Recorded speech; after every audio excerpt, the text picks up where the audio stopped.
Hi guys, make sure you subscribe to my channel, Timothy Tucker, Dr. YouTube Tucker. Right guys? Check this out. This is ultimate symbol of the American dream, a house. Homeownership is still very much the thread that stitches together the hopes of so many people in this country. But as our Pamela Brown reports, some in Philadelphia are losing their homes they worked so hard to build, and it has nothing to do with being able to pay their mortgages. I built this house with my own hands. I'm a working guy. I work every day, 6 days a week, 7 days if I have to. For 8 years, Christos Sorvelis, who built his own painting business, I built the oven for pizza and barbecue, has also been toiling away on his family's dream house in the suburbs of Philadelphia. I was so upset, thinking somebody's going to come over and take my house for nothing. That makes me crazy. Without warning, Sorvelis says Philadelphia police and prosecutors seized his house. I was going nuts. So what do you mean? He and his wife Markella have never been charged with a crime or even accused of any wrongdoing. Talk to us a little bit about another project you're working on.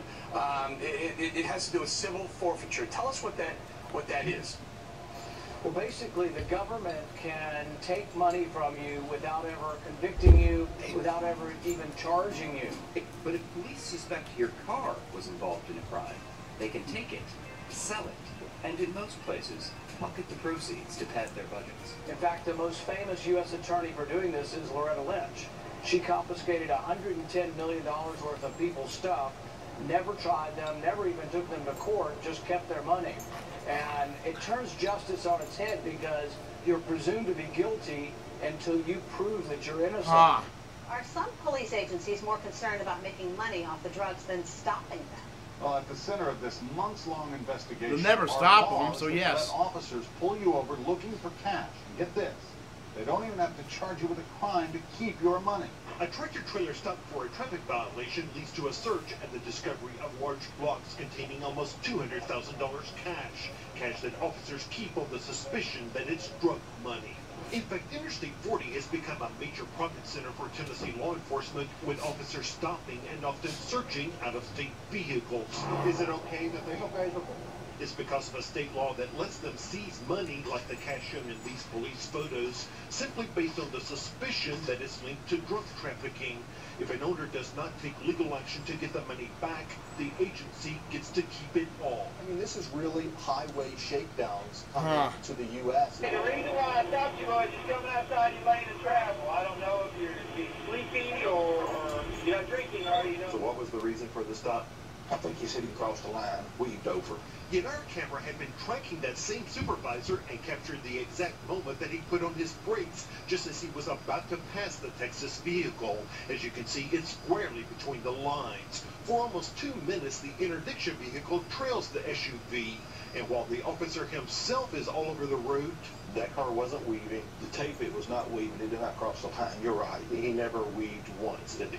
No, he stayed within plane of traffic. All right, good today. Get your license, please.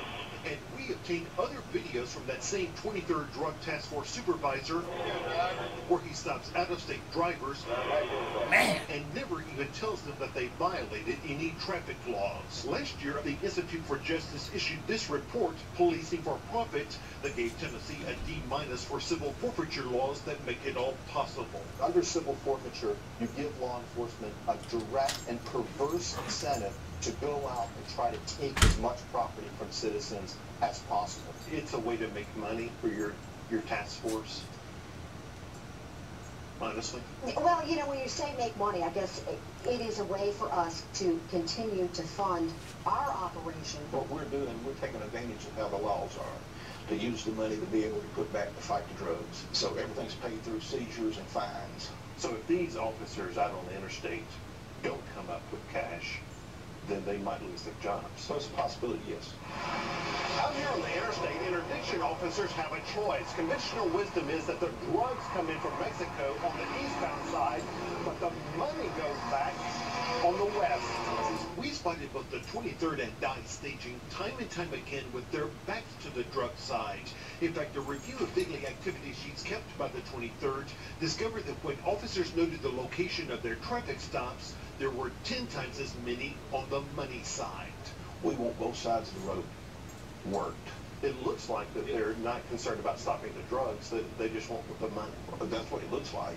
That's how it is. And that shouldn't be the case, but that's what it looks like. It shows that the police are really focusing not on trying to get the drugs, not on trying to enforce the drug laws and stop that flow throughout the country. They're focused on getting the money. Law enforcement authorities say their goal is to hit the drug traffickers in the pocketbook, which undoubtedly they have.